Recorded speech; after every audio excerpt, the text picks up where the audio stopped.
Hey, Friendo, Steve here.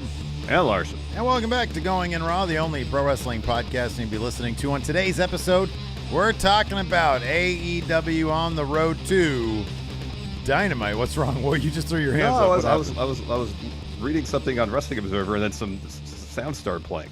So sorry, Twitch crowd. I don't know what that was. You threw me off because I said on the road to AEW Dynamite, and it's not. We're on the road to AEW All In, and That's then correct. Of course All Out. And the picture is kind of a little bit clearer now as to what the matches are, but there's some weird stuff going on in Dynamite last night, and that's not even taking into account the match that seems to be, as everything is in wrestling these days, evidently needlessly divisive. And we're talking, of course, about the big Texas Chainsaw promotional match there with a really fancy looking Leatherface title that Jeff Jarrett won last night. I know. So we're going to Jeff Jarrett won a belt in AEW, huh? I know. I was pretty excited to see that aspect of it anyways. So we're going to talk about that, obviously, here on the show today. Before we do that, though, we do have a couple little news bits kicking off with we might be seeing the last of Edge coming up very soon, man. So what's going on with that? Yeah. So during an interview with ET Canada, we'll have the theme for ET Canada is they have John Tesh write the theme for ET Canada as well. Anyways, Edge was asked if his match against Sheamus this upcoming Friday on SmackDown would be his last, and here's his answer. These transcriptions come to you via WrestlingNews.co. Edge says, "You think you know me?" No, he didn't say that. He said, "Here's what I can honestly say. This isn't the answer everybody wants. I truly don't know. With 100% truth, I can't say I don't know. Oh, sorry, I could say I don't know. That's strange for me, but I don't. I really don't. I put some thought into it, but not a lot. This is the last match of my current contract, so I don't know. I honestly don't know. I probably won't know until I get to the locker room that night and decompress, let all the anxiety and tension that I never used to have before I performed. I have now. That's strange for me. It makes it much harder to do this. I'm going to be 50 in October. It's not easy anymore. Before, what I used to take for granted to be able to do, now there's a process and fallout, and there's a lot. It's the dream gig, but it's getting really hard." Yeah, somebody who is in nowhere near as the kind of shape that Edge is in, I can affirm that the older you get, the more difficult everything. You got that right. Yeah, I forgot the word. I was trying to figure out the name of that song by Mighty Mighty Boss-Tones. The impression that I get? Yeah, I couldn't think of the word impression. I was like, what is that 3-syllable word? Impression. Yeah, everything gets harder.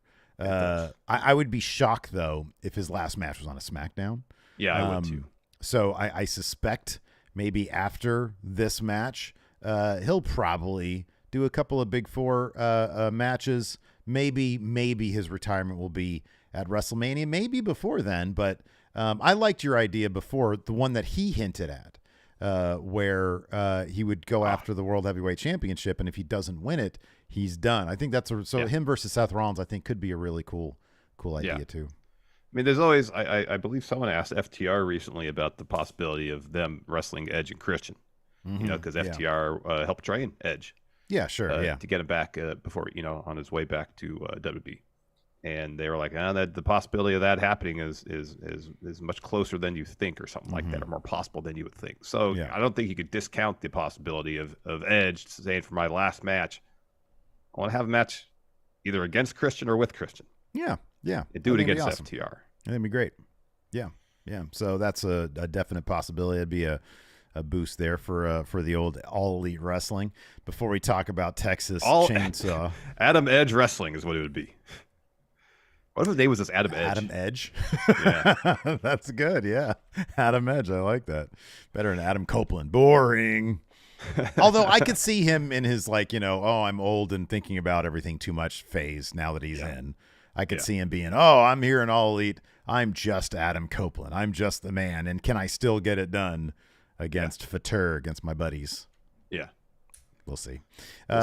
Anyways, let's talk about this here really quick because I know people are antsy to talk about Texas Chainsaw match. Is it possible, Larson, that the worldwide leader in sports, although that's sort of a debatable title these days. You got that right. Is it possible they'd be interested in bringing the WWE to their networks during an appearance On the Sports Media Podcast, ESPN President of Content, Burke Magnus, which is a phenomenal name. It's quite a name. Burke Magnus talked about the possibility of ESPN licensing WWE Weekly Television. He said this. These transcripts come to you via WrestlingNews.co. He says, I think it continues to be like from a glass half full perspective. I'd say I believe our companies, and this changed a couple of years ago, so this is not breaking news, but I believe our point of view towards WWE as a potential distribution outlet for their events, I think we passed that a long time ago, and I think we're now in the bucket of, hey, if their rights are available and there's a deal for us that works and a deal for them that works with us, I think it's certainly a possibility. There's no hesitation anymore from a brand perspective or from a live event versus scripted. Their fans and our viewers, there's tremendous overlap. So to me, it's just about the business of it. And is there something that works? I may have said to you this last time we talked, but to their credit, they run a 52-week-a-year business, right? And I'm thinking, well, let me start from the linear perspective. 52 weeks a year is impossible for us to do in almost any configuration based on the other rights that we have. So that actually cuts against us from a linear perspective. But on the digital side, if we were to be in business with them on a streaming or direct-to-consumer or distribution or pay-per-view distribution or other such thing, I think that's more easily achievable, and they have a great product. But I'm not talking to them, so I'll just leave it at that. This ain't going to happen because of what he just said. Yeah, what he's saying here is because linear television is what he's talking about. Because they have so many other sporting events, they're already paid huge sums of money to broadcast. They're not going to preempt any of those. They're book solid. Show WWE content on ESPN itself. Yeah, they're book solid. That's what he's saying. They're not going to preempt basketball, baseball, whatever. Right. To show wrestling because they got these huge money deals. Pickleball. Yeah, that's a new thing, right? Pickleball. Pickleball. Yeah, Kevin Durant owns part of a team, I think. Oh, they have like a legit thing. I've just seen people. I think so. I read something where he invested in like a pickleball team or league or something. KD sees the future, and it is pickleball. I guess so. Interesting. So yeah, that sort of takes ESPN, I guess, out of the running because, like, I mean, even for pay-per-view distribution, it seems like it's not really. Well, I think it's a situation if and when WWE's contract with NBC Universal runs out for Peacock, if they say like, oh, we see what ESPN is doing with the UFC pay-per-views, which from a consumer standpoint is ridiculous, where you got to subscribe to ESPN Plus and then pluck down an extra $60, $70, $80 for the pay-per-view. That's really dumb. Get out of here with that. Yeah. But if WWE is like, well, that's a lot of money we could be making, we want to make a lot of money, that might be something they would entertain, especially if the deal is vastly better to whatever NBC Universal is going to give them. If ESPN gives them like just a shit ton of money to do that, you have to ask yourself, like, WWE, you really want to risk that? Like, I know it's a lot of money, but like by the end of it, you might have absolutely killed your user base. Because how many people are going to be paying $60 to $70 after all this time, since almost 10 years now? I know, plus $10 just to subscribe to the platform that allows you to buy to put down another $60 or $70 for the pay-per-view. Yeah, it's a rip. It's ridiculous. And you mentioned, there's been more than a decade since the network debuted. Yeah. Or about a decade. You know, us as WB fans have gone that long without having to pay additionally for a pay-per-view. We're used to paying $10, $12, $15 per month and getting everything. Yeah, right. Yeah. And then once you know, for the longest time, if you're used to getting something for example, for free, and then you're forced to pay for it, if you still want it, guess what? You're probably not going to get it anymore. Mm-hmm. Yeah, I know. It's because you're used to getting it for free. If I'm used to getting something for $10 to $12, $15 a month, and suddenly I got to pay $75 a month to get it, as a consumer, not us working for a wrestling podcast. We would obviously still get them because it's our job. Yeah, but I would be so disappointed because so many of our so much of our audience. I mean, I don't know. We don't even have to put up a poll. You know, it's like a half of our audience, I don't think, would be plunking down $60 to $70 a month plus $10 a month just for the privilege of watching, you know, Payback. Yeah. You know what I mean? Which is probably going to be a decent pay-per-view, but like, or a decent premium live event. But for 10 years now, we've been paying $10 a month for, you know, for everything, for literally everything. Yeah. And just to pay $10 a month now just to get the opportunity, the privilege, as you put it, to spend an additional $60 or $70 to watch pay-per-view? Nah. No yeah, thanks. Right. Yeah. No thanks. No, I mean, anecdotally, no. Anecdotally, I've seen so many people saying, I'm not going to pay. Like, the AEW's not even offering a bundle for All In and All Out. Like, I mean, they got to plunk down $100 total over a course of 2 weeks. That's crazy. To watch a show that's, yes, 80,000 strong, but like the booking has been spotty for that. The card is put together in the most slapdash fashion. And then All Out, like, I don't even know what's happening there. Well, we know Darby versus either Christian or Luchasaurus for the TNT title is happening.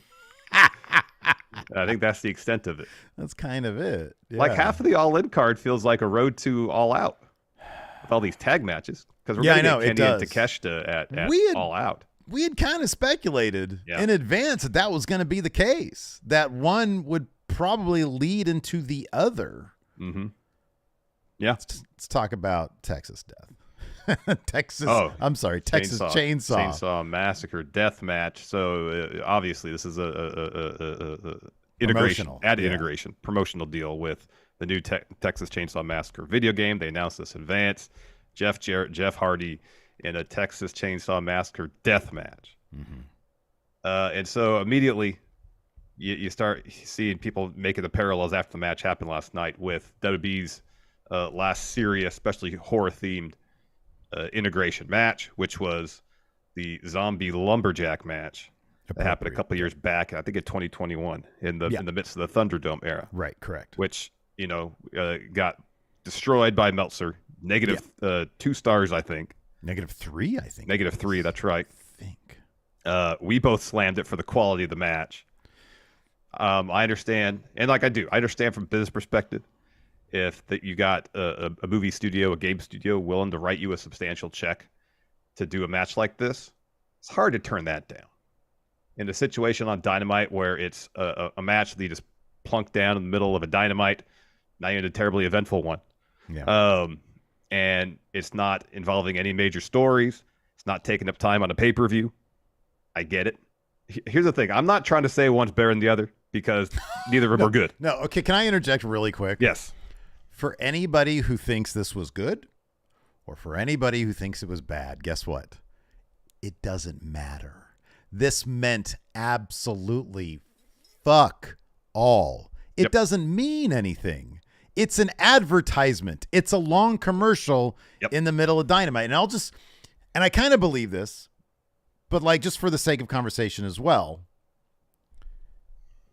I get what you're saying with if a video game company comes up to you and says, here's a shit ton of money, right? Yeah. Can you do this thing, right? According to Dave Meltzer, if this is correct, $100,000. Well, he said more than $100,000. Okay, was the idea ballpark? I didn't actually hear it. I just sort of read it. Yeah, I imagine it was. I mean, if it was 200,000, then he would have said 200 as opposed to 100,000. That's what I think, right? So between 100 and 200,000. Right, exactly. And I absolutely understand and went to charity, and that's awesome. Yeah, I mean that's commendable, 1,000%. Yes. But let me suggest this: it's $100,000. WWE got paid $1 million for the one of the ad integrations in the last pay-per-view. Was it a Mountain Dew one? Or a Slim Jim? It's Slim Jim. Slim Jim. The Slim Jim Battle Royal, from what I understand, brought in $1 million to the WWE. Yeah. There was no Slim Jim character. There was, though. Hey, I pitched that in my Wrestle Juice video. I pitched that LA Knight gets tossed out early and he comes back as Slim Jim. But they didn't do that because it's a stupid idea. The Mountain Dew match was stupid. It didn't mean anything. Although that was a blow off of a feud that was pretty entertaining. So it did kind of mean something. At least visually, that match was interesting. Visually, there was something there to that match. It doesn't mean anything though. It's an advertisement, and I guess here's my point.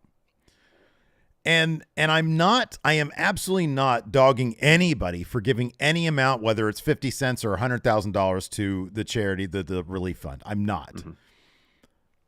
At the same time, you have a product that you are putting on for people, right?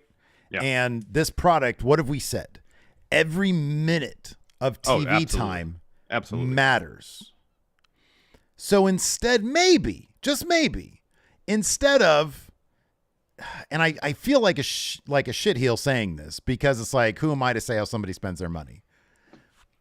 But Tony Khan comes from a billionaire family. Wouldn't it be, I don't know, a little bit more creatively apropos to say, you know what? I'm not going to spend 20 minutes of my show that is building very soon to our biggest show ever, to possibly the biggest pro wrestling show ever. And instead of doing this little $100,000, which to those people, $100,000 is not that much money. Yeah, no, I understand that. Instead of accepting this $100,000 from the game company to have this asinine match that means absolutely nothing, to run a 20-minute ad in the middle of my show, of which we only have an hour and 40 minutes of actual content. So now we're down 20 more minutes. I'm just going to go ahead and open up my checkbook and give Hawaii $100,000 and tell the video game people to fuck off, because I need that 20 minutes to build to an 80,000 plus attended show in Wembley. It's one thing if this is on Rampage or on fucking Dark, fine. This is Dynamite. They're not getting $100,000 with either of those shows, Steve. I'll say this. You're right. That being said, Tony Khan already did a pretty piss poor job of building to the All In with an hour and 20 minutes he had remaining. And I'm not, but here's the thing, at least with those other hour and 20 minutes, he can, in his way, like, do you think he thinks that though? That's the problem. It's like, I agree with you, but do you think he's sitting there like, oh boy, I'm doing a piss poor job at this. Might as well spend 20 minutes on this match. Not at all. No. I don't know, man. It's a waste of time when you're building to a thing. And then when I found out how much it was, it'd be one thing if they were kicking a cool mill to Hawaii, but they're not. It's $100,000, which to a billionaire, it's like what? I don't know, the equivalent of $5 in my wallet. I was surprised that it was the whole integration was $100,000. I thought a bit more than that, but that gets a whole 20-minute long segment out of your hour and 40-minute. I know content, and you're taking 20 minutes to do something that everybody's going to shit on, regardless of whether or not the money's going to charity. People are going to shit on it because you got Leatherface coming out at the end. The title was awesome though. Yeah, Jeff Jarrett's got a title in AEW now, so the Leatherface title was kind of cool. I'll be honest. Not gonna lie. That wasn't too bad. You're right. I'm not gonna disagree with anything you said. You're right. I mean, it's not, dude. You know what? It went to charity. That's great. Yeah. And like you said, there wasn't nothing else happened on that show last night. No. So why not? It wasn't like it was a main event. It wasn't taking up pay-per-view time. So at least there's that. And if you take out Leatherface showing up at the end, as far as the match itself, it wasn't terribly different than a lot of the other kind of chaotic, no holds barred, no DQ matches that AEW has on Dynamite or Collision anyways. Yeah, that's true. In terms of match quality, nothing really stood out as being horrible about it. They could have said the parking lot match on Rampage was a Texas Chainsaw Massacre match and just don't have Leatherface come out at the end. Or have Mox come out dressed as Leatherface. That would actually be kind of cool. Not going to lie. At the very end. Kind of cool. He puts the mask on because the chainsaw starts swinging it around all over the place. Yeah. And in terms of suspension of disbelief, in terms I don't want to compare it to the zombie match, but I'm going to. Sure, yeah, no. They're both advertisements. Go ahead. They're both advertisements. Here, for the sake of suspension of disbelief, it's easier for me to believe that the video game company sent some dude dressed as Leatherface, or if they said Jeff Jarrett had Leatherface in his corner, Jeff Jarrett paid some dude to rock a Leatherface costume to use as a distraction so he can help him win the match, as opposed to me having to sit there and believe that actual zombies are there ringside for a WWE match. That's a good point. It's what we saw last night is easier. Now, one thing I noticed, because this morning I was really curious, is like, okay, how are we going to approach the show today? Yeah. Interest in AEW, generally speaking, is a bit on the downside. And so, we're trying to do what we can to bring in some eyeballs. And so everybody was talking about the Leatherface stuff. And so I got on the old YouTube to see what our, some other people in the YouTube sphere, our good friendos over in Wrestle Talk said, I think their thumbnail was like, is this the worst AEW match ever? JD, I think, was like, worst AEW match ever. Garbage, right? Now, one point of contention I have with that is there have been matches on like that we know of on like Dark and Elevation that literally have not seen the light of day because they were so bad. So in the entire library of AEW matches, there's probably been some stinker matches that are worse than this one. Yes. I mean, I guess the objection isn't so much the quality of the match, because quality of the match wasn't terrible. No, I know. What it was. It's middle of the road, is a pretty average, run of the mill, no holds barred type deal. Yeah. The issue, I think, is the ad integration and then Leatherface showing up at the end. The temerity, the temerity of adding Leatherface to the end of this match here. Here's the thing: I doubt that's anybody in AEW's idea. Probably a situation where some of the stipulations of this deal was that you got to have Leatherface make an appearance. Okay, so let me ask you that. Do you think that was pitched to Tony Khan? Do you think there was any? I'm legitimately curious, and this is speculation. Obviously, I hope there's a little write up in the Observer about who pitched this, and was there any pushback, or was Tony Khan like, oh no, this is great. We'll have one of our guys put on a Leatherface mask, and he'll come down there and with a non-working or a chainsaw that's not on. Pipe in chainsaw sounds through the PA. Yeah. Well, it'd be a lot of fun. Our crowd will eat it up, even though they just sort of stood there confused. Yeah. I'm kind of curious. Like, was this a video game? Was this TNT suits? I mean, that's another thing too. Is this something that TNT made the deal for AEW? Is like, here, now you got to put this in your show. That wouldn't shock me either. So that's a possibility too. And if that's the case, then Tony Khan's like, all right, I guess I got to work this in. Hey, you and I, we've been there. Yeah. How many times in Machinima? All right, guys, this one's an ad integration for a racing car game, and then I put on my best Sheriff John Burnell accent. Yeah, a genre of gaming that typically didn't do terribly well for our show. No, those they would always tank. Always tank. But hey, you have to roll with it sometimes. What do you think the worst one of those was? There was one specific. I remember we were asked what was the worst episode of 10 for the Win ever, and it was one of the ad integration. I think it was. There was one that we didn't even do voiceover for. Oh yeah. I forget what it was for. Probably. Yeah, I remember what that one was, but yeah, it did get past the script phase, and it wasn't because it was bad. I think there was something else going on. They're like, don't worry, you don't have to do it. No, there was one we published that didn't have voiceover. That was just footage. Oh, that's right. I want to say it might have been a Star Wars game, but I honestly forget. Like, did we do something for Force Unleashed or something like that? We did, but there was voiceover for that. Okay, then it wasn't that. A couple super chats here. Maggie with $10 says, if you ever feel imposter syndrome, just think Tony Khan built a mid-pay-per-view card with all the resources and talent at his disposal. Go be great, friendos. You got this. Thank you, Maggie. Jose with super chat says Leatherface coming out was more believable than TK putting his foot down in that MJF segment. That's true. That is funny and also true. And then Dave Matushak here has been a member of Friendo Club for 4 months now. Says I would definitely book Steven Larson in a handicap match against Simon Miller over the option of the Texas Chainsaw Massacre match. I wouldn't want to step in the ring with Simon Miller. That's scary.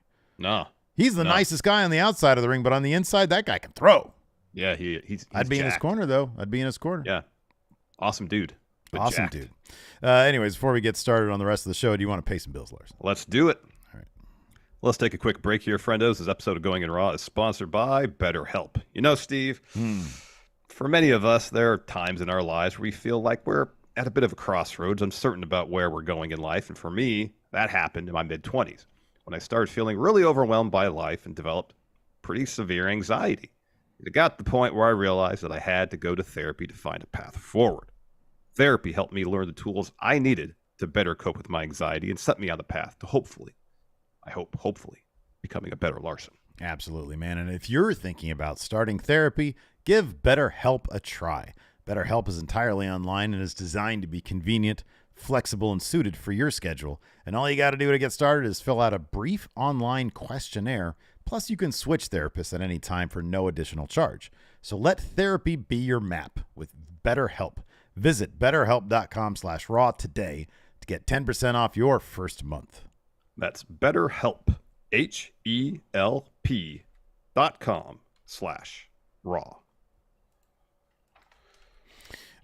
So anyways, like we said, we're on the road to All In and All Out.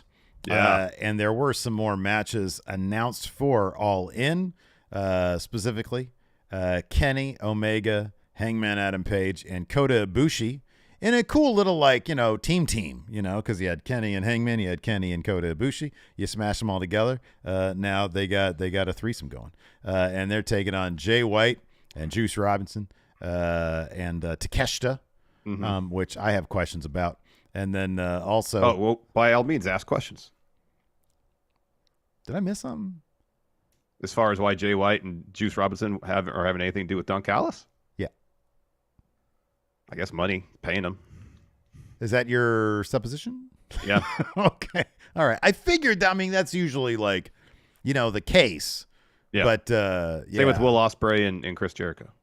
Well, I know, but with Will Ospreay, there was on-screen interaction with Callis, and obviously he's got tons of history with Kenny, and I'm not saying Jay White doesn't because of their time in New Japan together, but obviously, but they attacked him kind of out of nowhere, and I was wait, pretty much out of nowhere, Why are these guys doing this? I mean, I won't complain about seeing Bang Bang Gang on my TV, but no, neither will I. I'm just saying, I was just motivated. Making sure I wasn't motivated a little bit. Motivated, basic storytelling, motivated. Why would they want to be aligned with Don Callis?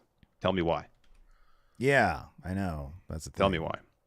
Also, Jericho said yes to Callis, but Callis was expecting to say no, and that upset Jericho because Callis had a portrait of Callis holding Jericho's severed head. So Jericho's not joining the Callis family after all. No, he's not. This led to Will Ospreay coming out and attacking Chris Jericho. Jericho challenged him to a match at All In, so that'll happen. And then also during the show, the Acclaimed were going to have a tag match against a couple enhancement talent. Instead, lights go down, they come back up. Enhancement talent's replaced by the Trios champions, House of Black. Right. And they attack the Acclaimed. Yeah. So perhaps Trios bout at All In, maybe All Out, I don't know. And maybe Billy Gunn's going to return to help the Acclaimed beat House of Black, maybe. That's what's going to happen. Yeah, Acclaimed and Billy Gunn, they're going to be new champions.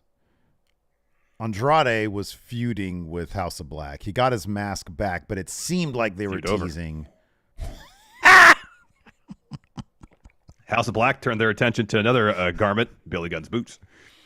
Aleister Black had just said, only you can find us on Collision. It's the only show we're going to be on because we want to make that special.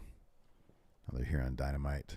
But that's cool. That was an interview. I don't. That's not canon. It's not an interview. It's just an interview. It's that's just more like his wishes. Right.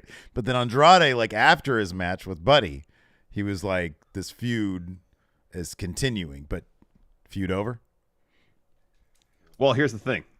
What you're talking about, that all happened on Collision. This is on Dynamite. Separate shows, separate brands. Apparently not separate rosters, but in this case, I would worry about what happens on Collision stays on Collision. What happens on Dynamite staying on Dynamite for right now. Okay. All right. Fair enough. That's the best I can offer you, man. No, I'm just sort of illustrating that this is a bit of a mess. I mean, there's been some reporting, and it's absolutely a mess. There's been some reporting that there's some frustration backstage, and with this stuff, just like with the Punk and Elite stuff, everybody's got their agendas. It's probably the people who haven't been announced for Wembley or bitching to Dave Meltzer saying there's frustration back here because we're not going to London, or we don't know if we're going to London. But I don't know. It just feels like there should be a little bit of sitting down and figuring out what's going on. It feels like apart from the major matches, the main, MJF, Adam Cole, Jericho, Ospreay, FTR, Young Bucks, and then I guess the women's four-way match. Even there's not a whole lot of story going on. Everything else is just seemingly kind of put together to fill out the card. And then those matches, I imagine, would lead to maybe something happening at All Out. For example, we'll get Kenny and Takeshita there. We'll probably get Mox and Orange Cassidy at All Out. I'm guessing Joe Punk's will be made official on Saturday on Collision. Yeah, right. Yeah, for All In. And I don't know. If Punk wins that one, obviously that feud's done. Mm-hmm. If Ricky Starks cost Punk the match, it's possible Joe Punk is done for now because then Punk's going to be sidetracked by Starks. Mm-hmm, mm-hmm. And maybe that's the match at All Out for Phil.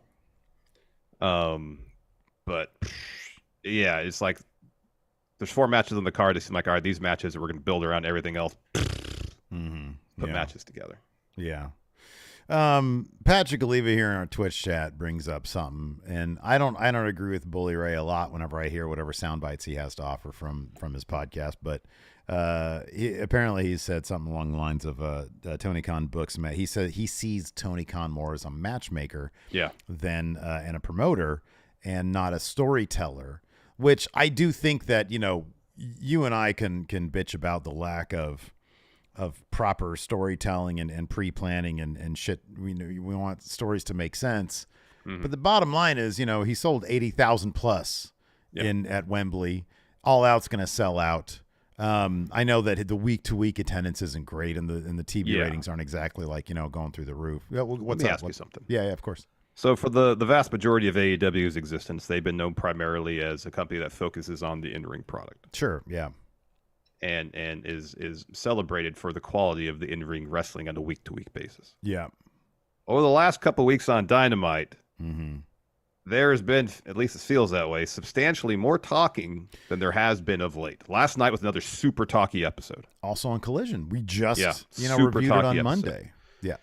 So if the move away from a more in-ring focused product to one that's more focused on using promos and interviews to advance the stories they conjure up, do they run a risk of potentially alienating some of the fans who want to watch AEW just to see the AEW talents in action? I mean, you would think a certain amount of people, like, I don't know. I mean, I get the feeling that is it like an inverse of the Crash TV philosophy where, Russo was very focused on segment, promo, segment, interview, 2-minute match, segment, et cetera, et cetera. Yeah. Well, this is different where it's, people are used to match, long match, promo, segment, match, right? Yeah. Are people going to drop out if there's not a 15-minute long match happening, most of the time? I don't know. I think that there's a certain amount of AEW fans who just buy into the brand, and you can kind of give them anything and they'll eat it up because it isn't WWE, or it's not what they remember of WWE when they checked out, because for the last 5 years of Vince's run, it was kind of dog shit. Yeah. So, dude, I honestly, I don't know. I think that that's a possibility, but I also feel like, I don't know. It depends. I don't know how many hardcore fans AEW has, but like we're starting to figure it out because the Collision numbers were not great this past week. No. After, like the 2 weeks prior to SummerSlam, they were on the uptick. I think they got 600,000 1 week, following week 700, and then SummerSlam weekend they got just annihilated. It's like 400,000, and last week it was 467, I want to say. Which isn't that much, and there was like no proper big competition in the world of wrestling anyways. Yeah. No, and now college football is on the horizon. Yeah.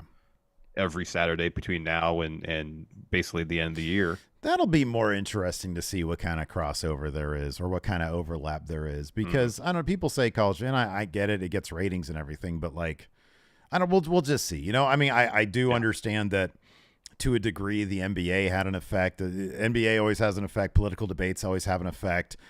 Big events always have an effect. Monday Night Football always has an effect on Raw. Like, that's tangible. You can see all that. College football is a bit, I don't know. I've never seen like the 1-to-1 on college football versus wrestling. Yeah. So I don't know either. But, Maggie has a hype chat here on our Twitch.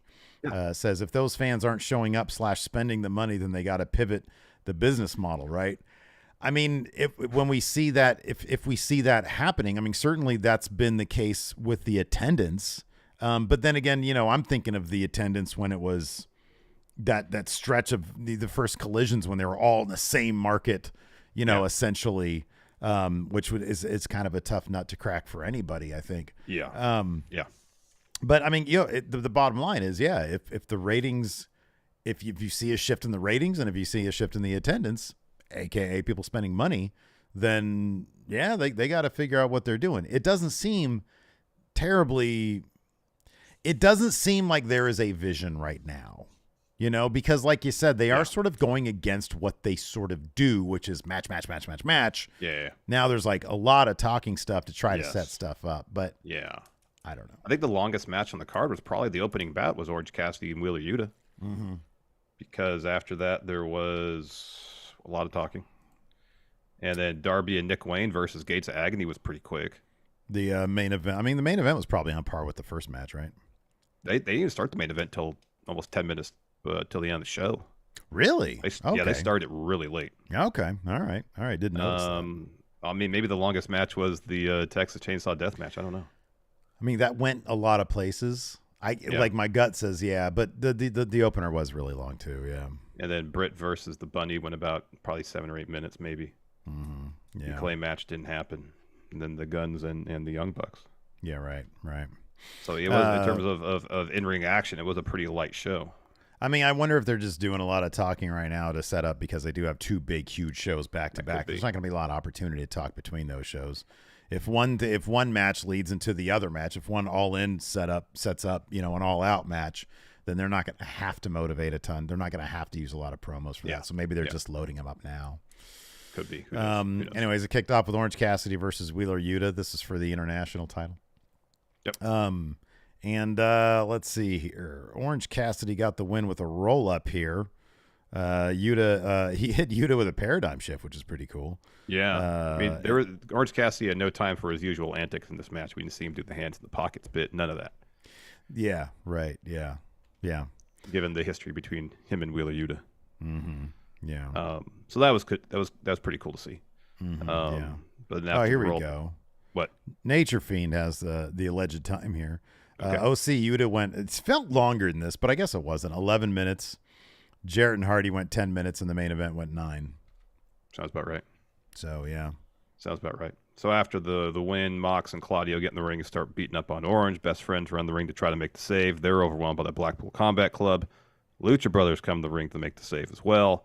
They clear the Blackpool Combat Club from the ring, but BCC gets some chairs and circle the ring again. That's when Eddie comes to the ring. He tackles Claudio on the ramp, puts him in the ring, and then eventually Eddie, Lucha Brothers' best friends, they take it to the BCC, clear him out of the ring, and Eddie grabs the mic and goes, hey, guess what?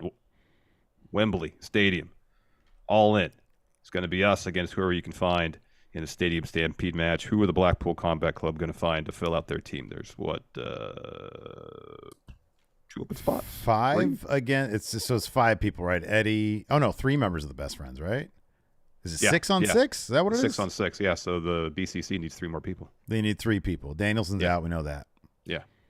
Got to get some Brits. Got to get some Europeans in this match. Pac is out. We know that. Yeah. Are there any? Maybe Chris Hero. That'd be cool. I'd be down for that. Be one of those things where like people are like, oh wow, what? Oh, who's that guy? Oh, that's Claudio's tag team partner from a decade ago. Yeah. Yeah, I know. Yeah, I know. I would mark. Number one in out of all the people that I've met in pro wrestling, when I got to interview Chris Hero, yeah, fucking nicest guy. Yeah, like not like it's like him and Chugs. Honestly, it's like him, just the sweetest guy. You could tell he really just wanted to talk about wrestling. Yeah. Nicest guy. I would love to see him. I'd love to see him back in action. But yeah, it is the kind of thing Excalibur would start talking a mile a minute about what happened like 12 years ago. Yeah, on and on and on. Yeah, I know. How many times they won the title in Chikara or something like that? Yeah. I don't know what British people are in friggin' well, there's Zack Sabre Jr. Oh yeah. Well, Zack Sabre Jr. He just had could be Zack Sabre Jr. because he's got issue with Orange Cassidy. He hella fits in the Blackpool Combat Club too. Yeah, he does. Someone here mentioned Shota. Patrick Leva mentioned Shota. Okay, there you go. Yeah. So, and then after that, probably my favorite segment of the show, besides Jeff Jarrett winning a title in AEW. Yes. Was JR interviewing Kenny Omega. He's oh man, Kenny Omega. I could do business with somebody like Don Callis. Kenny's like, Uncle Don was a real friend of mine. It was a friend of my real uncle, Uncle Larry, the Golden Sheik. And whether it be Christmas dinner, Easter dinner, Thanksgiving, my birthday, he was there. Now that I look back, it was really an odd childhood. I didn't have friends. Don doesn't like people. He doesn't like friends. I wasn't able to have after-school parties. Larson, how many after-school parties did you have? Not very many. Like After on a school, Wednesday? I came home and watched Jukebox Network. Did my homework while eating a snack, and then I don't know. When do after-school parties happen? Maybe I don't know. High school? You think Mr. Dope had a lot of after-school parties? You'd have to ask him. Like on a Tuesday? He's here in chat. Tuesday? What's the best day for an after-school party? I would think Friday, because you don't have to go to school next day. Right, exactly. That's what I'm thinking too. But then it's a weekend party, isn't it? I guess technically the weekend's when starts when you're done with school. There you go. But it's still after school. He didn't say a school day party. He said after school party. Okay. All right. So anyways, he said, no after school parties. I wasn't able to have summer vacations. My summer vacations were summer hockey. Don gave me my first weight set, my first tub of protein, vials of things I didn't even know the words of. This sounds more like the island of Dr. Moreau. I mean, it almost sounds like he's feeding them performance enhancers. Yeah. It seems like it, right? Yeah. So he says he would say, take your vitamins, because I was taking home first place medals, first place trophies. I was getting college scholarships. In a way, the way that he guided me, he made me the best athlete I could be with these vials of mystery potion. Yeah, I know. He's like, here, Kenny, try some brain tonic. He said, I try every day to remember that version of Don. JR's like, oh, yeah, man. And then Kenny continues, says, you can choose your friends. You could choose the I think because JR then said, man, why'd you keep on hanging out with them and giving you all these brain tonic? Yeah. Kenny says, you could choose the people that you're with, but you can't choose your family. I thought he was still my uncle, and I found myself trying to justify what this guy's done. I'm trying to find reasons not to make my entire existence one of revenge. I just want to move on. I don't want him to get in my head. I don't want this to be all about Don and the people he chooses to be part of his family. And then JR says, man, Don's replaced you, Kenny? Takeshita. And Kenny says, Takeshita and I go way back. And I saw a lot of myself in him when I was in DDT in Japan, so they show footage of that shit. Yeah. And he said, I thought this is the kind of guy that you'd want to guide in the right way. He decided that when he was ready to upgrade from Kenny Omega, someone younger, stronger, faster, that it was someone that would hurt right here. He says, as the god of pro wrestling, your words, not mine. I have the power to give it, and I have the power to take it away. And Don, this new cash cow that you think means the world to you, I'm going to take him away. I'm going to embarrass him in the same way. And then Callis steps in and interrupts, says, I don't know, JR, I didn't know you were a psychoanalyst now. He says, Kenny, how's your mental health? And then Jay White and Juice attack him. And Jay blasts Kenny with the metal pole. Meanwhile, the camera follows JR. He gets up and he just sort of saunters away. He's like, it's like he's witnessing an awkward situation rather than someone getting beat up. That's what his reaction. He's not like trying to grab his phone and like dial like, oh man, Tony Khan, we got a situation here. I'll be honest with you, it's getting me kind of hot. He sees Kenny get blasted by a 2x4. He just does this. Oh man, this is wrestling, I guess. This is what happens here. That's what happens. I guess JR's seen a lot. I've seen a lot in my day. I've been lit on fire by Kane. Remember that? I got lit on fire. It's going to make him take a lot for him to panic, I guess. My God, I felt the flames of fire. It was on my butt. Didn't like it. It was on my back, and then it started to go down near my butt too. I didn't like that. But then later, I got to put some icy hot on it. I like the icy, not the hot. Yeah. Put the wrong thing on it. Anyways. Afterwards, so Hangman has a promo afterwards, and all I could think about how he had to do this not to the arena last week. I couldn't think of anything else. I know. And they find some warehouse and borrow an ambulance. They may whatever ambulance they may have had at the venue or something. Yeah. And take it across the street to some warehouse where they had a garage door just to get this shot. I guess so. And I like that he was kind of doing like a Rick from Rick and Morty, because he was like drinking a beer, so he was kind of like burpy. Yeah. And he was like, here's the thing about a beatdown. If you're going to drive all the way to Jacksonville of all places to do a beatdown, it's got to be at least good. It's got to last longer than 2 minutes. Somebody's got to yell Roadhouse. Juice, I'd have thought you'd know better than that. And if you're going to start a beatdown, you're going to have to finish it. I know I'm outside of a hospital with Kenny inside. It may seem like Kenny's, but he's not finished, and neither is he friendless. Because in London, Kenny's going to have two of his great friends. And not to flatter myself, two of his greatest tag partners of all time. And Hangman and Kota Ibushi. A dream team in front of one of the largest crowds in the history of pro wrestling. Juice, Jade, Takeshita, this little beatdown you started. At Wembley, we finish it. And then this jackass comes up and says, hey, man, we're in front of a hospital. You can't have a beer out here. Oh, man. Oh, he just shrugs and just chugs it. And then he gives it to the guy. Yeah. This is the first time we've seen Hangman with a drink in a while. True. Absolutely. People are saying I sound like John C. Reilly. Oh man, You did sound a bit like John C. Reilly. I got a beer right now. Okay. My best friend. Can you say we're gonna smash it? We're gonna smash it. Hey, gang, bang, bang, gang. We're gonna smash you. Magic, listen to me. After that, we had, guess what? More talking. Don Callis promo. Oh my God, this was. So he comes to the ring. He's there. There's obviously a portrait, but with like a cloth over it. I'm looking at the notes. This is so fucking long. So he comes to the ring. He introduces Jericho. We go to commercial. We come back, and he's like, "We all know why you're here. I was betrayed by Kenny. You're betrayed by the JAS, and for that, I'm sorry." Jericho's like, "You don't have to feel sorry for that. What happened last week broke my heart. They walked out on me, but like I told you, I don't join factions. I create them. And after what happened last week, I know I got to make some adjustments. I got to change who I am, better myself as a person. So if you're asking me if I want to be a part of the Don Callis family, then the answer is yes. The answer is yes, Don. Don's like, ooh. Yeah, he's shocked. Let me tell you why. When the JS walked out of me, it made me realize I need to get back to my roots. I need to get a bit more selfish. I need to align with a man who's just as low as I am, a man I've known for 34 years, and regain the AEW championship. The answer is yes. So they hug. And Callis is like, let's not waste any more time. Let's go drink and beat up some rednecks. Let's go booze like up. We did back in our day. And Don, he's like, he can't wait to get out of the ring. And Jericho's like, hold on. What's that over there? That's covered with the cloth. He wants to see this big painting, man. Dude, look, if you and I had a powwow in the middle of the ring, and you were like, hey, Steve, come join me over at Wrestle Farts, thinking I was going to say no, even though you know how much I enjoy flatulence and wrestling.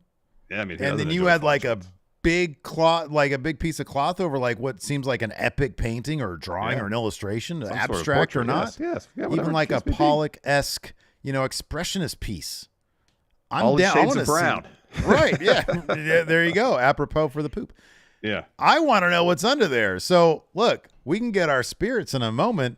I want to see what's under this thing. But what I wouldn't expect is a picture of, I don't know. This would probably ingratiate me even more to you. If it was your severed head on a pile of duty. I'd mark out so hardcore. I'd be like, I'm putting this up in the living room. Jericho really took offense to this. So Don's trying to leave, and Jericho's like, no, there's a painting for me over there. I want to see it. And Callis are like, nah, let's go celebrate. And Jericho's, no, this is a gift.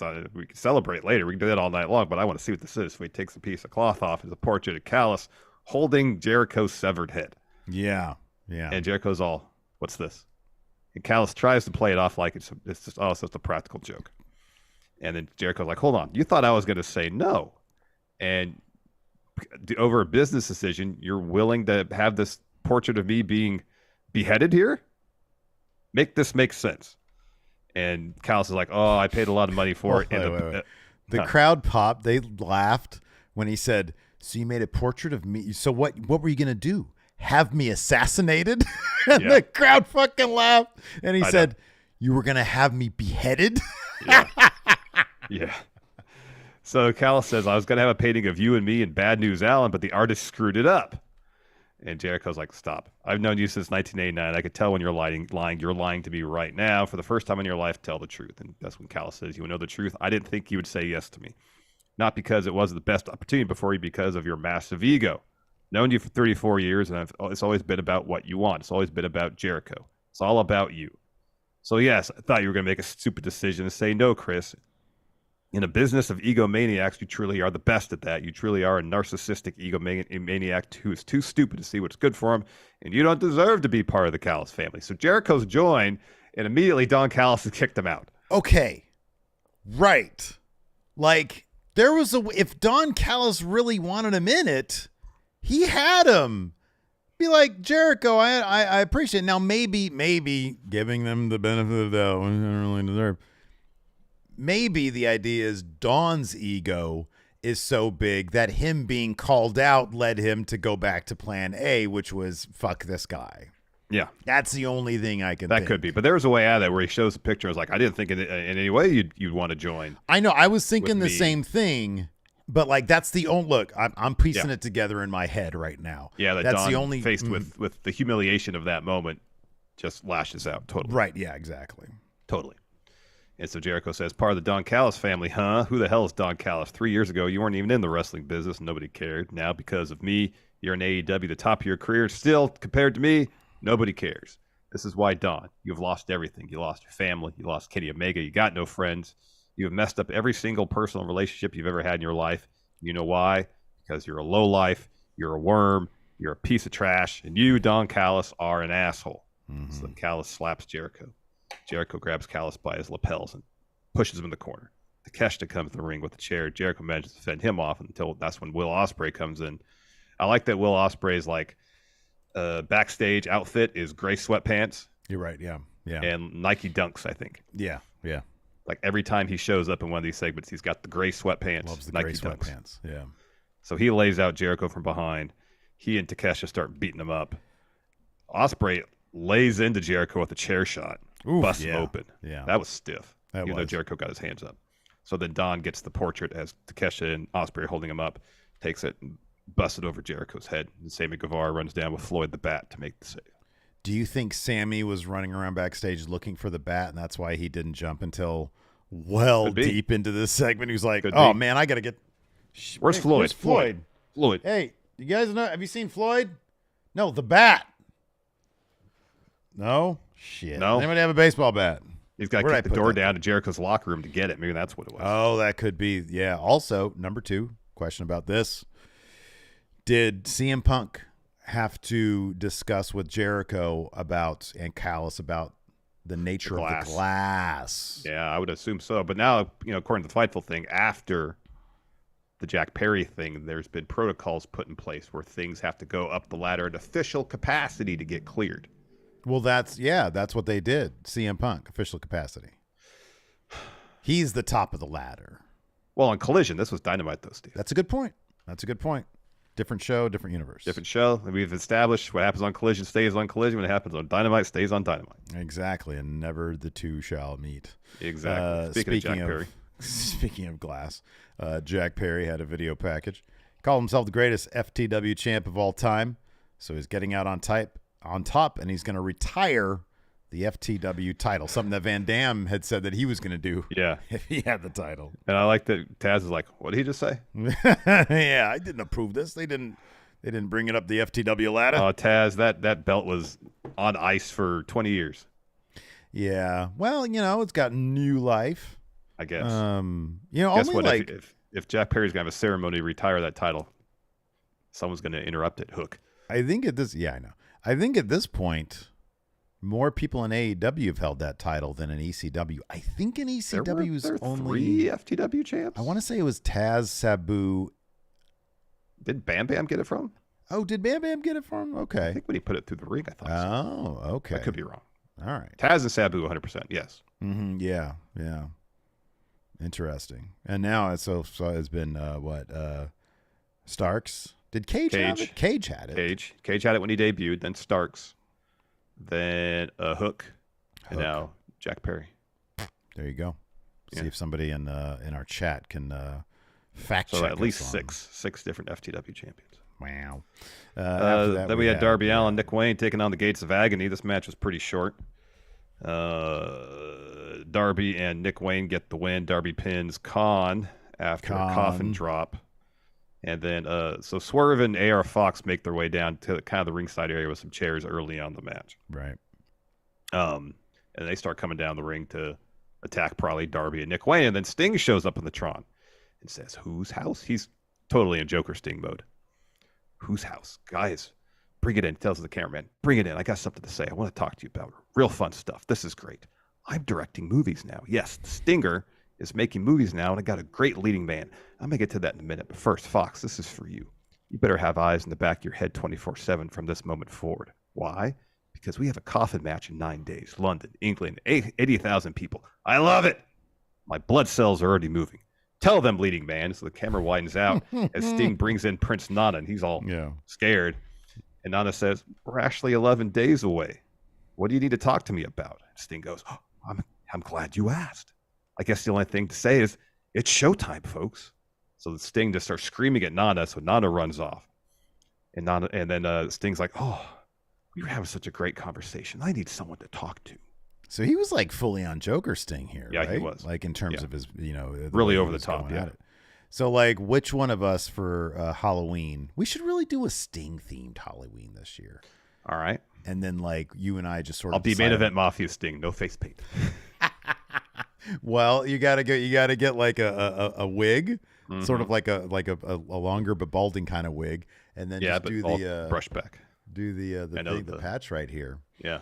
I don't know what Sting I'm gonna be. I say that you and I sort of like we discuss it maybe amongst ourselves, or we surprise each other.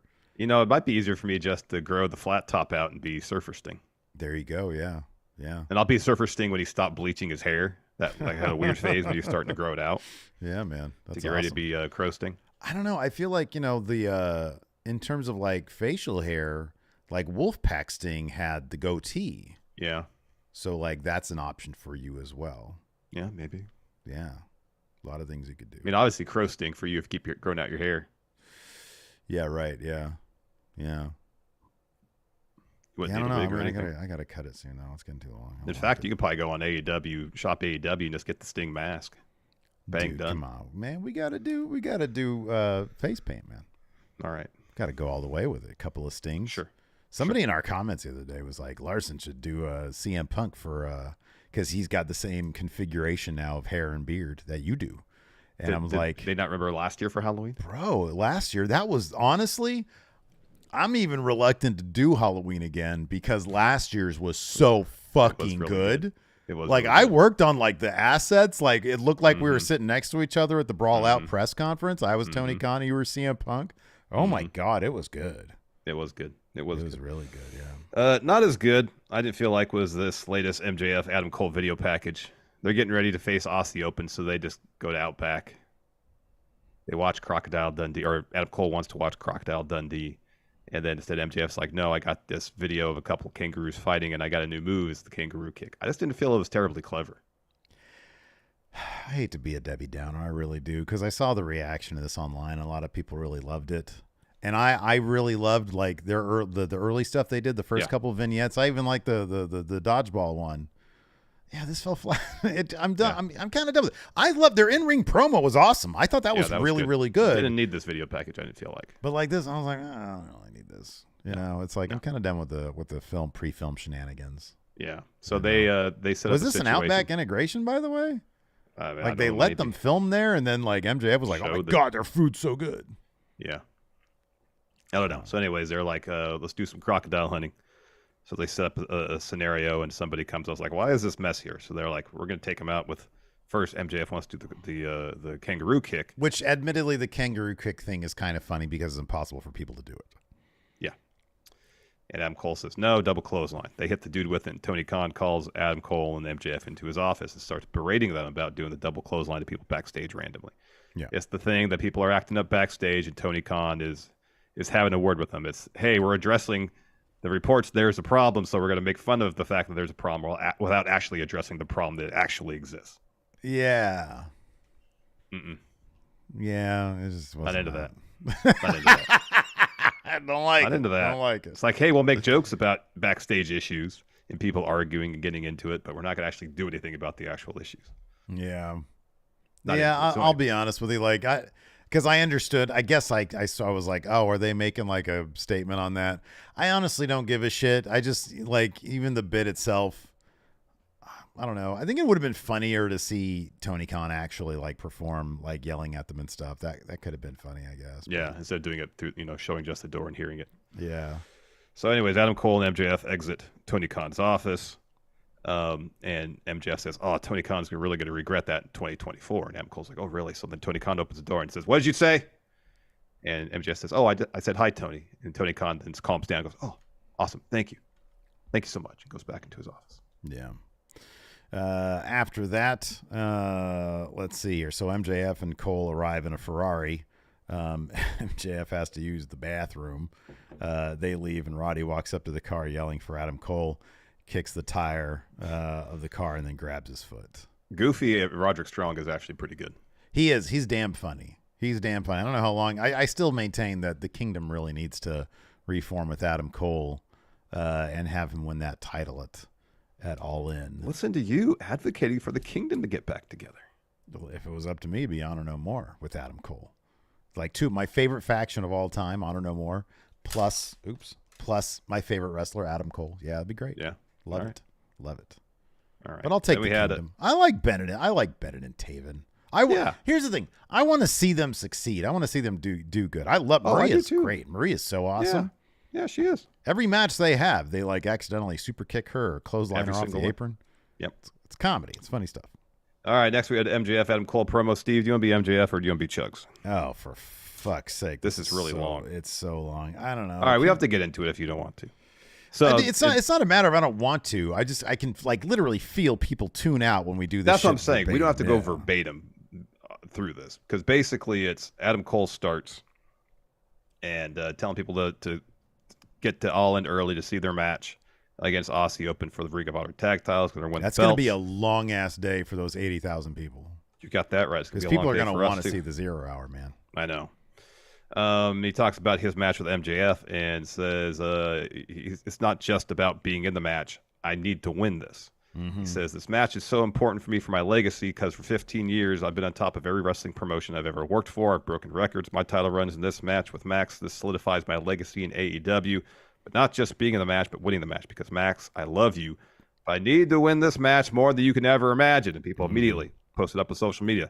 Same exact words that Stone Cold said. Yep. In the lead up to his match against The Rock at WrestleMania 17. What happened at WrestleMania 17, Steve?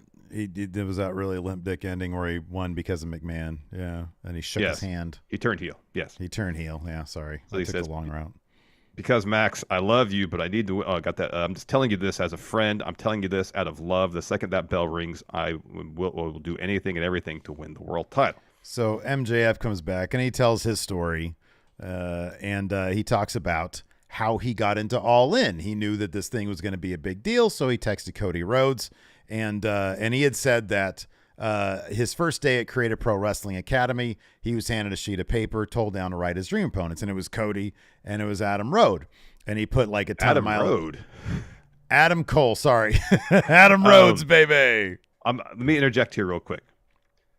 This is like really the first time I felt like where they were teasing MJF turning on Adam Cole, because what was MJF's story with Cody Rhodes? Befriending him, Rhodes, yeah, turning on him, yeah. So he says, I put 90,000 miles on my new Dodge Ram because I was busting my ass trying to make a name for myself on the independent circuit. And then he said, then a little birdie told me in 2018 there was going to be a show run by the Elite in Chicago, a show that would be the biggest show in wrestling outside of the WWE in decades.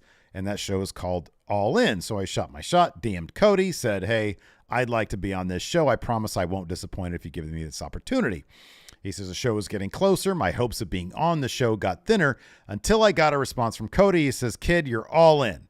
He says, that was the biggest night of my career. I got to open a pay-per-view I frankly had no right being on, and I might have lost that night. However, I managed to turn some pretty important heads, one of them being Tony Khan.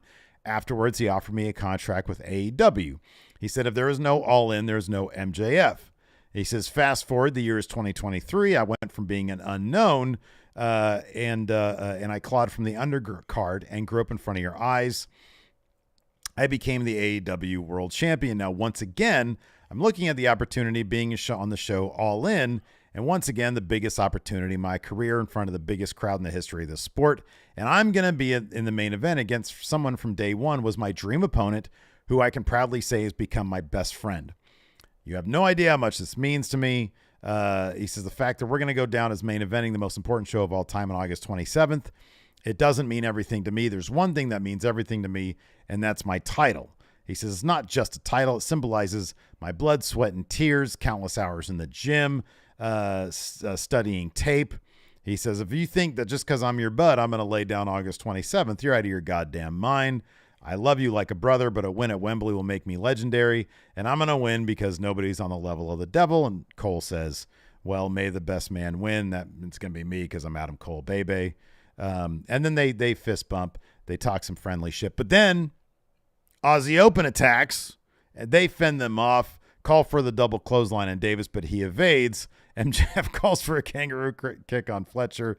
Davis pulls him out of the ring. And then MJF is like on the ropes doing the thing where he's posing with the title. And Cole gets behind him Adam Road, and he's going to lay into him with a super kick. And then as soon as MJF turns around, he's like, "No, I'm not going to do that."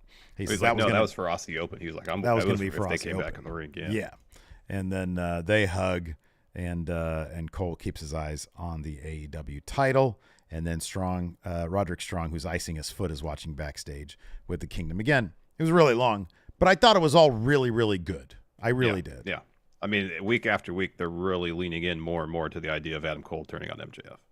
They are. Yeah.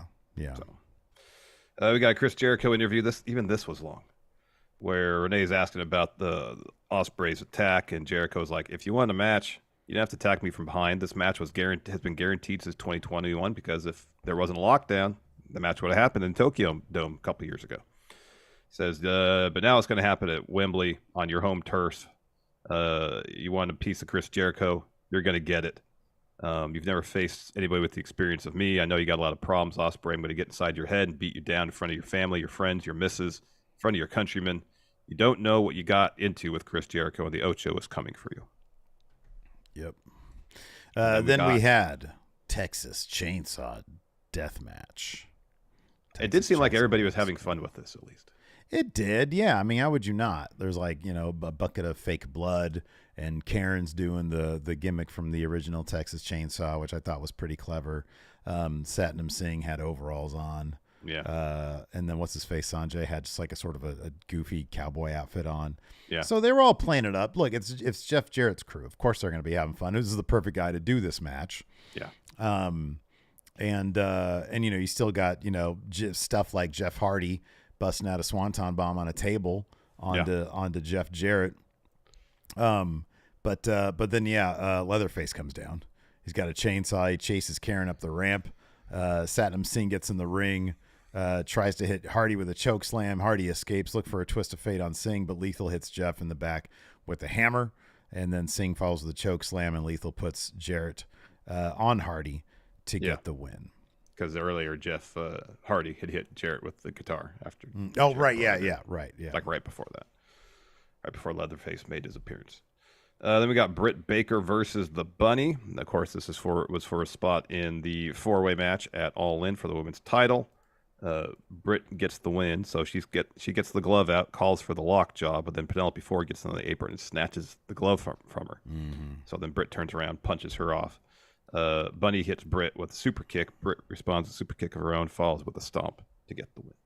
Yeah, not surprising. She moves on to the fatal 4-way. I kind of wish they had done Britt versus Ruby. That being this match, because you have a story. If it's a possibility that all 3 members of the Outcast are taking on Sheeta for the title at All In. Yeah, that's good. That's a good point. Yeah.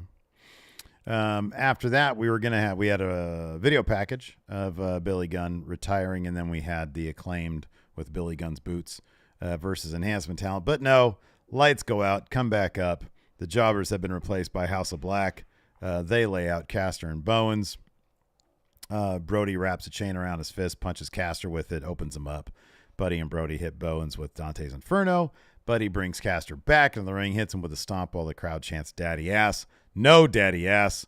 Instead, Julia hands Buddy Billy's boots, and then Brody passes him to Malachi, who just sort of smiles. Yep. And then we had our main event, the Guns taking on the Young Bucks. Yeah, I did appreciate the entrance here for the Guns, because their entrance is probably one of the best entrances in wrestling. Yeah. And then you just see like the Young Bucks waiting for the camera to get into position, and then it does, and they super kick him. It was pretty cool. And they do the pose. So Matt's isolated for most of this match. Eventually, Nick gets the hot tag in. That leads to the finish. The Guns hit a 310 to Yuma on Matt. Nick breaks it up with a stomp off the top rope. Austin then hits Nick with a famouser. Austin rolls up Matt, and then Colton reaches out and grabs onto Austin's hand for some extra leverage. Well, Nick sees that, hits him with a super kick to break it up. Matt reverses the roll up into one of his own, and then Nick this time holds on to Matt's hand while he's holding on to the ropes to get the leverage so they can get the win. Mm-hmm. Yeah. So then Bullet Club Gold, Jay White, Juice Robinson run to the ring, attack the Young Bucks, and just as Juice Robinson is about to stomp on a chair around Matt's arm, FTR comes and makes the save.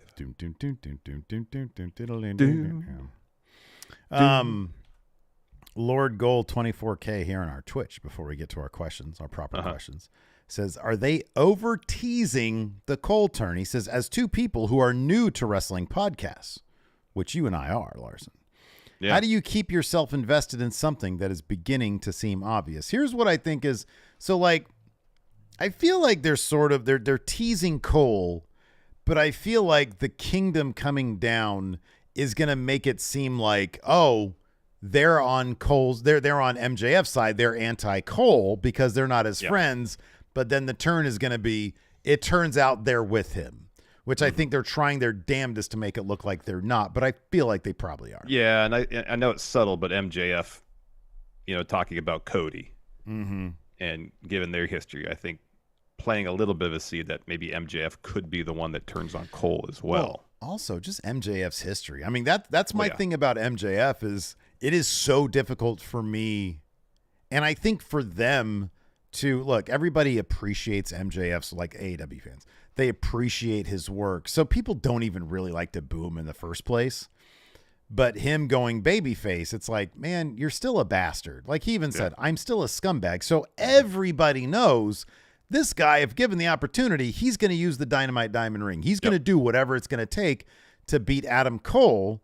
It's just the one X factor out there is the Kingdom. And right now they're trying their damnedest to make it look like the Kingdom is anti-Adam Cole, when in fact that's going to be, in my opinion, it should be the Swerve. Now, whenever I fantasy book something, it never happens, except evidently Roman Reigns having the title for 3 years. Yeah, because somebody posted that clip on Twitter. Yeah, the other day, we did in 2017 or something like that. We got a super chat here from Delete. Says, it's my birthday. Can I get a shout out from Brett Hitman Horse? Happy birthday, Delete. So I'll go ahead and I actually saw this earlier and I texted him, and here's an audio message from him. It's on my phone though, so I'm gonna play it. Hey, Delete. I hope that your birthday is a really good one, and I hope it's great, and I hope you get all the horse action you can take. I don't know what he means by horse action. Let's move on. As we know, he's a man. Brett Hitman Horse. Let's move on. Is a man who wants to mate with a horse. No, you don't have to get into it. We can move on. It's what he wants to do. And who are you to say? Benoit Richer here with the membership 4 months says, so Callis should recruit CM Punk. Oh, because of the glass thing? Oh, yeah. Yeah. I mean, I'll say this. Before we continue also. My goodness, we got 698 people here, I think. Oh, wow. To my Streamlabs anyways. Yeah, same. What does it say? Is that what it says? Now. Oh, wow. 701 according to the actual watch page. If y'all want more Going In Raw, if you guys want more Friendo Club, hit us up on the Patreon at patreon.com/Steve and Larson, or right here on YouTube at youtube.com/Steve and Larson. Click that join button, become a channel member. You get access to the questions threads. You get the bonus shows. We're doing one tomorrow. And you also got access to the Big Predictions Challenge. Prove your mettle.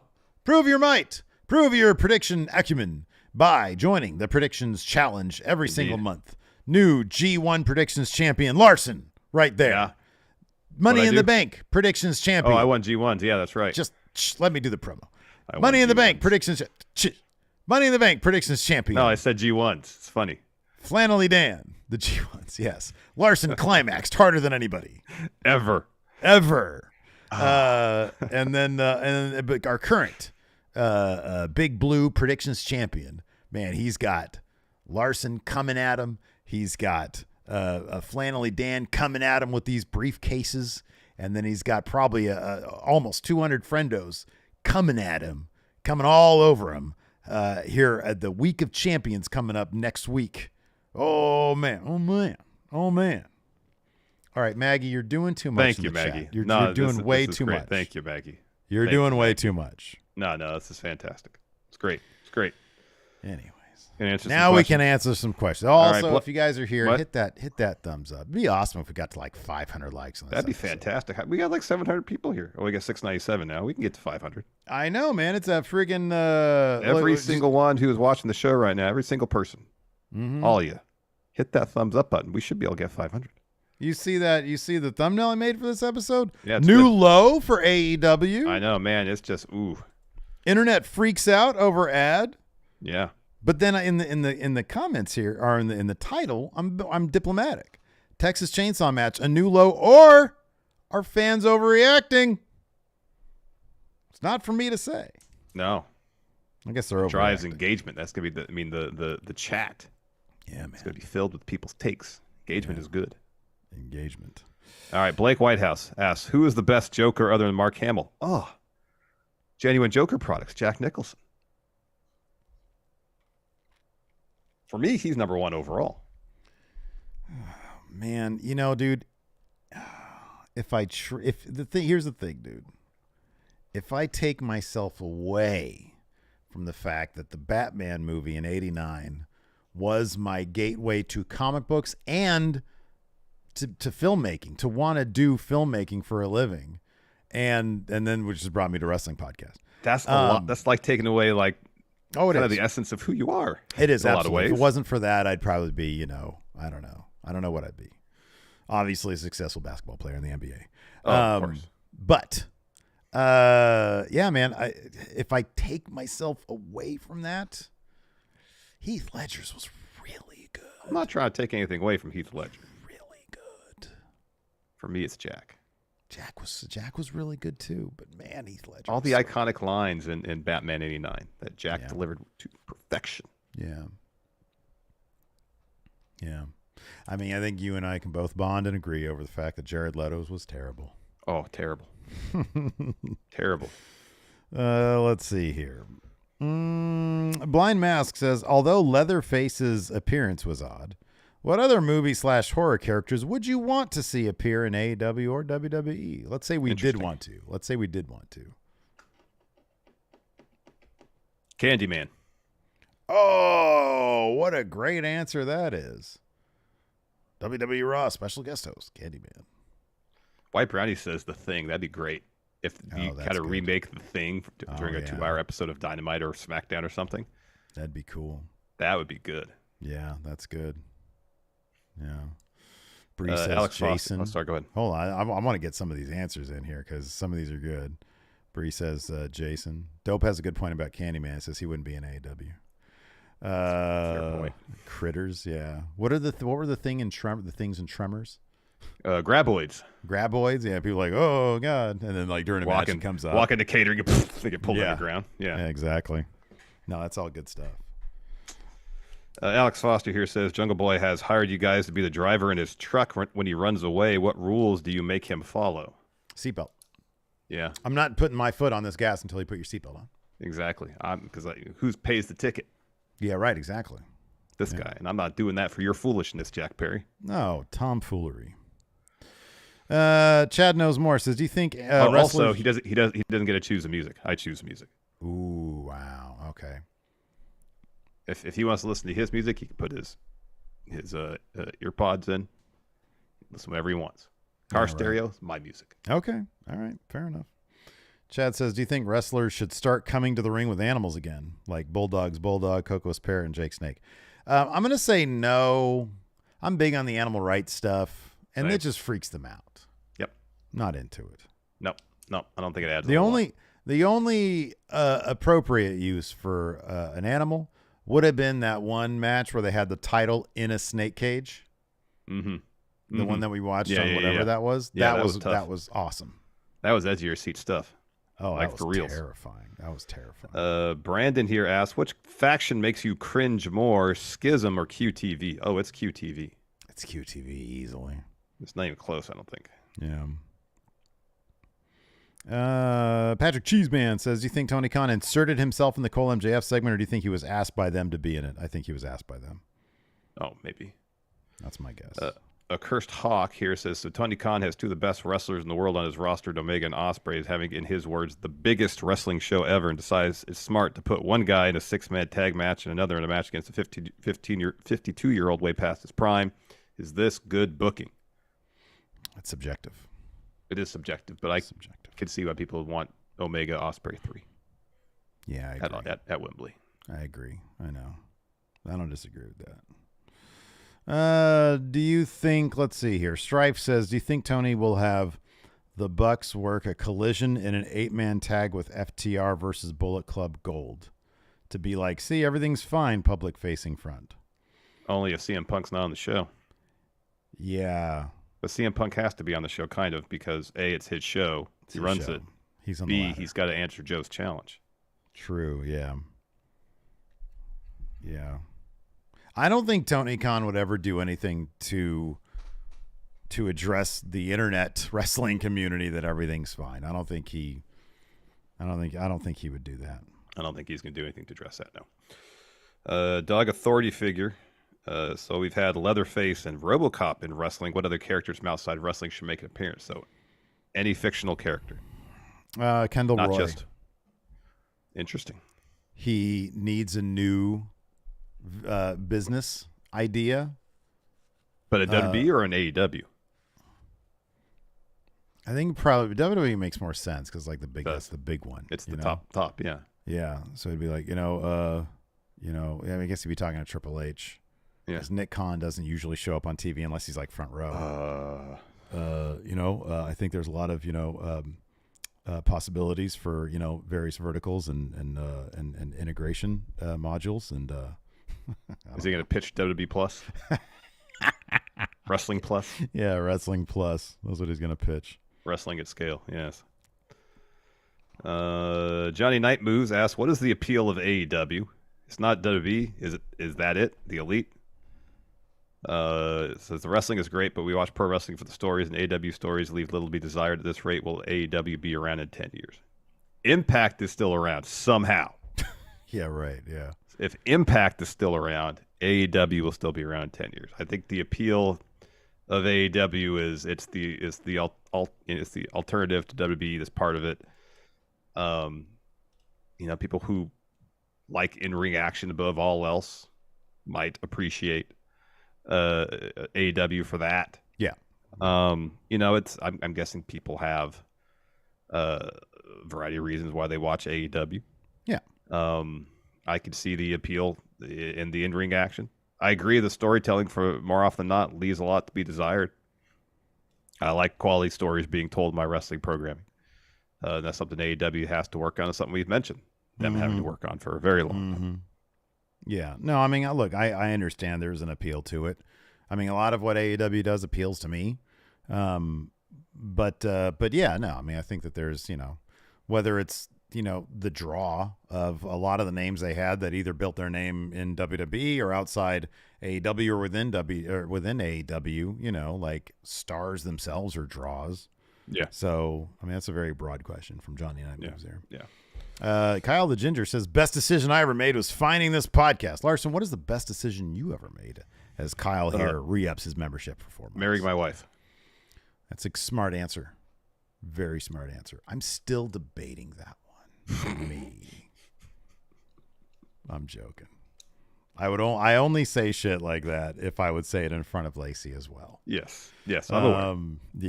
Best decision I ever made. It's probably locking down Lacey, to be honest with you. She's pretty cool. John Hosey says, since Leatherface is apparently all elite, who should he feud with first? Oh, great question. That is a really good question. Now, I feel like Jason's natural rival is, of course, Freddie. Oh, yeah. So that's right. that feud. Right. What about Leatherface? Oh, Michael Myers. Okay, yeah, because they both wear masks. They got the masks. They're both like, I guess they're part of the slasher genre in a way, yeah. Right, yeah. So I think Michael Myers makes a lot of sense. There you go. Who would be the Michael Myers of AEW then? Wardlow ain't doing anything. Just Wardlow, because he's not doing anything. That was good. Let's see here. Ricardo El Notorio here, the notorious Ricardo. Yeah. Here, member for 2 months now. So just want to say hi, friendos. Lots of love to y'all. What's the line between tokenism and representation? Oh boy, that's a loaded one. That's a loaded one. I mean, I think it's involvement. I think it's involvement. Yeah. And unfortunately, as it pertains to representation in AEW, we don't often see too much involvement when it comes to. Unfortunately, yeah, you're right. Yeah, I know. Yeah. And so it's sort of for, I think, the individual to determine that, but in a broader sense, I think it's involvement. Doesn't even necessarily have to be involvement. Yeah, I don't think it has to be like, oh, this person's the champion. because that's an easy way to try to shut people up when you're talking about diversity and representation. Mm-hmm. It's just getting people involved, On a consistent basis. Yeah. Yeah. Disc Golfing Goon, what's the strangest pizza flavor combination of toppings that you guys enjoy? Wait, what's the what?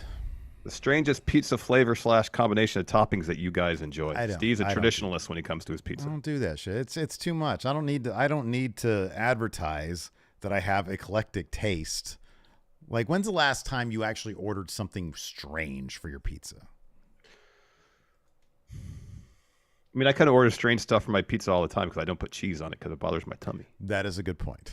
That's a good point. But I've had a pizza, like a pizza with, pizza stuff on it. Yeah. And then also like a salad on top. I've had that before.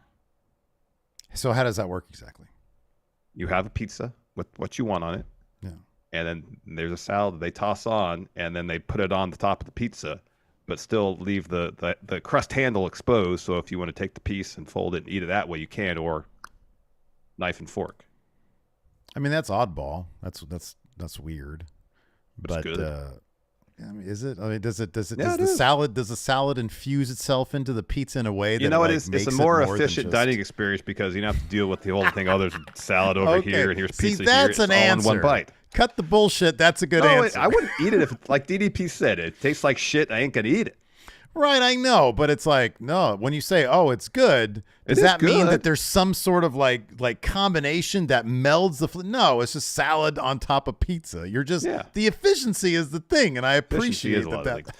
I don't go there anymore because it's not great, but when I lived in LA, I used to go to California Pizza Kitchen sometimes because they have all sorts of different, weird combinations. So I ate a lot of different kinds there. We live close to ones that are like, all right, well, let's just go there. It's convenient. Yeah. Let's see. Oh, this is a great question. We'll end on this one because the premise immediately we're going to love. Cameron Shank says you're recruited by aliens to go back in time. So that's the premise of the question. Like, God damn it, I want to write that comic book right now. He says the purpose is to reverse the winner of one match in order to set up the darkest timeline for pro wrestling.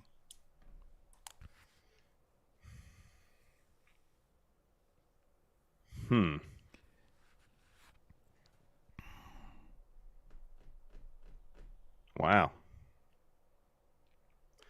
You know what? If Iron Sheik had busted Hogan's leg in the middle of that match, and Hogan was so humiliated, and Vince was so humiliated that the guy that they were going to put that belt on and take the company national, the great success, was just utterly humiliated in the ring, getting his leg broken. And Hogan's like, the hell with this. The second time in my career, as he puts it, I had my leg broken. I'm done. I'm going to go play bass for Metallica. Right. Yeah. Or Stones or something, like all these bullshit things he said about trying out. And I'm done with wrestling. Yeah. And in one sense, it'd be great because we don't have to deal with Hulk Hogan. Yeah, but I don't know that wrestling. On the other hand, I don't know if WWF would have ever became what it is. Yeah, that's a good point. That's the best thing come up with. No, that's a terrific answer because that was like at a fulcrum point. Exactly, fulcrum. That's the word. Where if it went great, it went great, and Hulkamania ran wild. But if he looked like an absolute idiot turd, which we didn't find out he was until much later. But in the moment, if I mean, there were signs along the way, Steve. Sure, but if all 30 million people who were watching TV in that moment, because there was only 3 channels, if they were all watching that, well, I don't know. Where did that air? What did that air on? I don't know the answer to that question. It was 1984. It probably just aired locally, right? I don't know if it was on USA already. Yeah, I have no idea.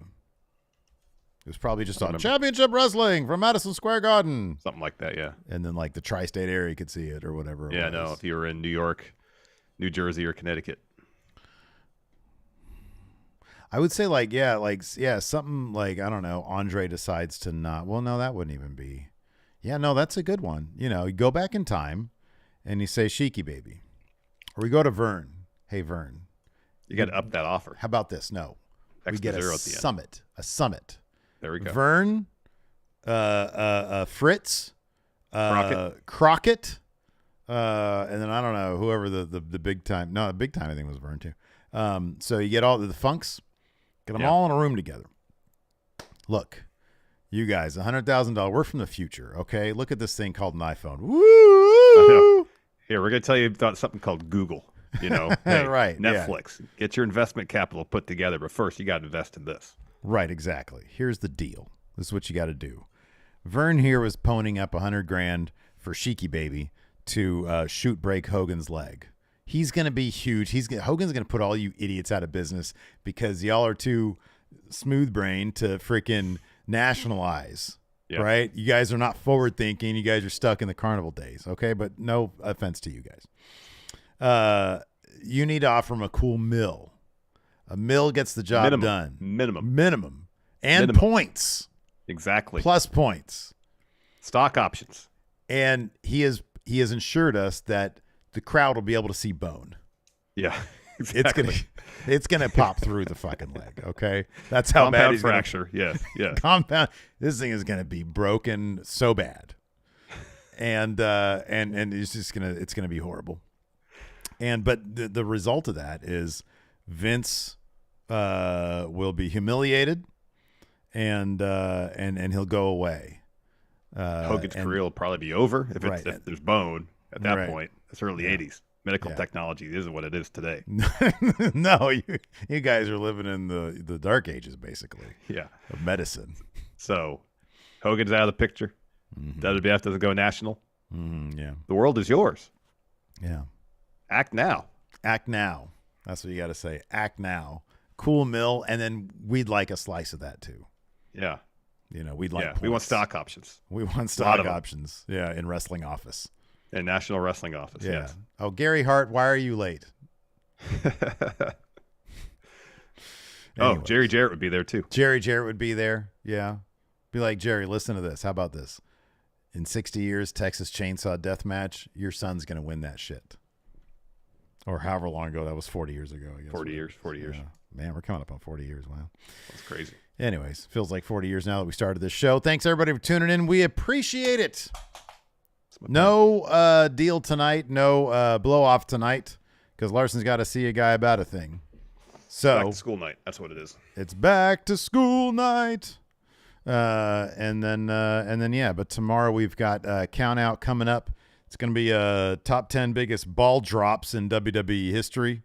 Not talking about the physical act, like when the testes drop. I'm not talking about Maybe that. We should say like missed opportunities or something. That's probably a better way to put it. Yeah. 10 times WWE dropped the ball. If we're going to do that, not ball drops. No. Because people might think it's like when the testicles descend. Yeah. No, I know what you're referring to. When you get like the big boy voice. Yeah. That's going to do it for the show. Thanks, everybody, for tuning in. We appreciate it. Till next time, man. We'll see you later. Goodbye.